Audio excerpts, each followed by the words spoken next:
అసత్తురాలని అసమర్థురాలని కీలుబొమ్మని మరబొమ్మని వంటింటి కుందేలని అంటూ నోటికొచ్చిన చెత్త వాగుడు వాగే శత్రు సేనకు యుద్ధ రంగంలో నా పదునెక్కిన కరవాలంతో బదులిచ్చి కురుమేరలు దాటేలా వణికించి ఎగతాళి చేసిన నోళ్ళతోనే జయహో వీరనారి అని తలవంచి వినయంగా తలవంచి పొగిడేలా చేసిన వీరనారిమణి రుద్రమదేవిని మా సువిశాల సామ్రాజ్యంలో ధృవతారగా వెలిగిన మహారాణి.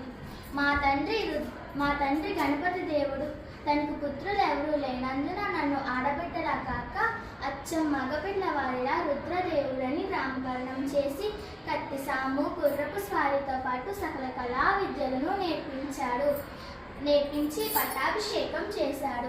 సింహాసనముపై ఒక స్త్రీ కూర్చుంటే చూడలేక కొందరు సామంతులు మా దయాదులతో కలిసి కుట్రలు కుతంత్రాలు పన్ని తిరుగుబాటు లేవదీస్తే నా భుజశక్తితో ధీయుక్తితో అన్నిటినీ సమర్థవంతంగా అణిచివేసి దక్షిణాపదంలో సువిశాల సామ్రాజ్యాన్ని స్థాపించిన వీరనారిమణి రుద్రమదేవిని. మా రోర్గల రాజ్యంపై కన్నేసి 8 లక్షల మంది సైన్యంతో దాడి చేసిన దేవగిరి రాజు మహాదేవుని విరోచితంగా ఓడించి శత్రువుల గుండెల్లో ఓరుగల సామ్రాజ్యాన్ని మహాసామ్రాజ్యంగా స్థాపించిన వీరనారిమణిని. సంగీతం, సాహిత్యం, శిల్పం, నృత్యాలకు పెద్దపీట వేశాను.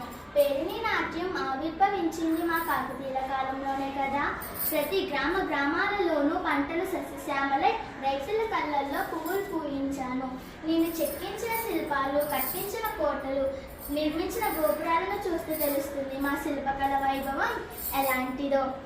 ఏ ఆడబిడ్డ ప్రసవ వేదనతో మరణించకుండా ప్రసిద్ధిశాలలు కట్టించాను. మా రాణి రుద్రమదేవి అమృతమూర్తి అని ప్రజలందరి చేత కొనియాడబడ్డాను. ఇలా కాకతీయ సామ్రాజ్య చరిత్రలో ధృవతారగా వెలిగిన వీరనారిమణి రుద్రమదేవిని. ధన్యవాదాలు.